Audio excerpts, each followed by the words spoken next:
Hi, former lady of Pastor Smith.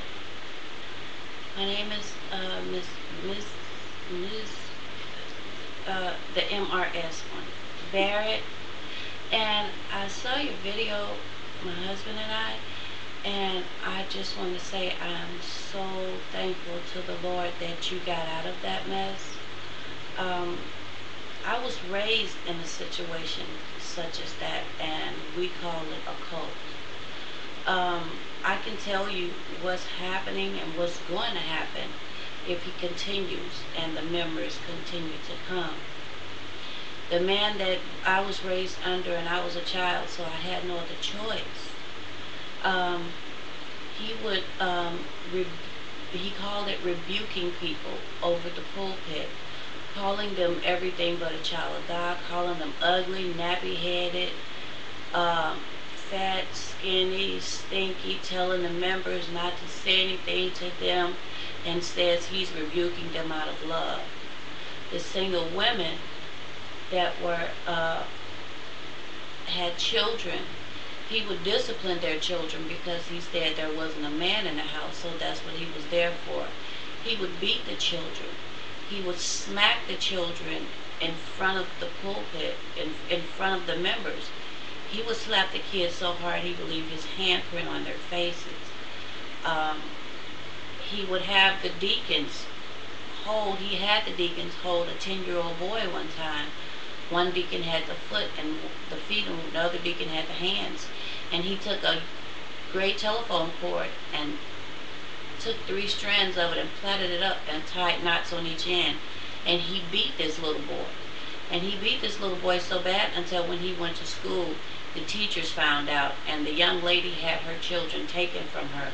And the pastor told her that that was a good thing, that God was getting the hindrance out of her life. She never got her children back again.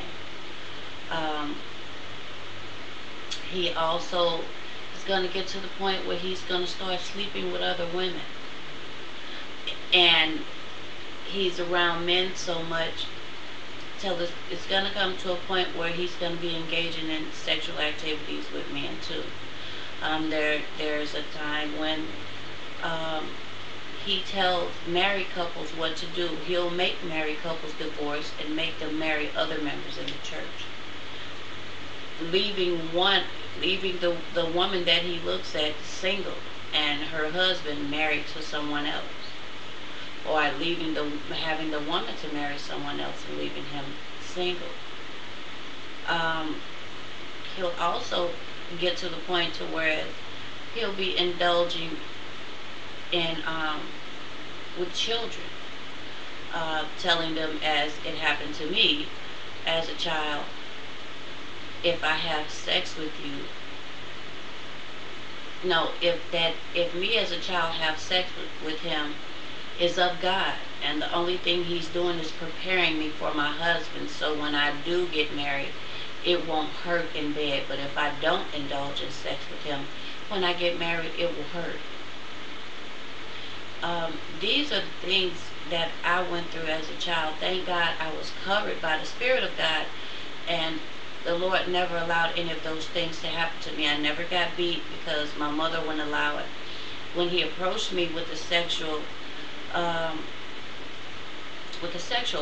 I told someone, and the worst thing about it, no one believed. My mother didn't believe. The people didn't believe. The only one believed me was my friend, who was already having sex with this guy. So then at that point, I had no one to depend on but God. So from the age of 13 till 18, I depended on God. I got talked about by him because I was the one that disobeyed. I got put down, but the only thing he couldn't do was he couldn't put his hands on me because I had family members outside of the church that let him know, if you ever do anything to any of my family members, we'll take you out. This man is not a man of God. He's a cult leader, and if the members continue to go and continue to stay in this situation, the only thing that's going to happen is he's going to feel free to to magnify his power. All this is a coward, a man that's preying on the minds of the weak, on the minds of those who are coming, trying to find, and are sincere about making it to heaven, and sincere about loving God. And he takes it and he twists it. God says when we speak to someone, we're supposed to speak with them in love. And God also says we're not supposed to debate the word. If we're on the same page, if we're serving the same God and worshiping the same Jesus, and we're on one accord, what is there to debate about? But because all of this stuff is going on, it shows that in the Bible says in the last days, men will become lovers of themselves, boastful, proud, lovers of money. And when the Bible was speaking of that, he wasn't speaking of the world. He was talking to the church. People think that God says he's coming back for the church. The Bible says he's coming back for a church without a spot or a wrinkle or any such blemish. And that church is his bride. So all this other mess that's going on is the enemy trying to camouflage.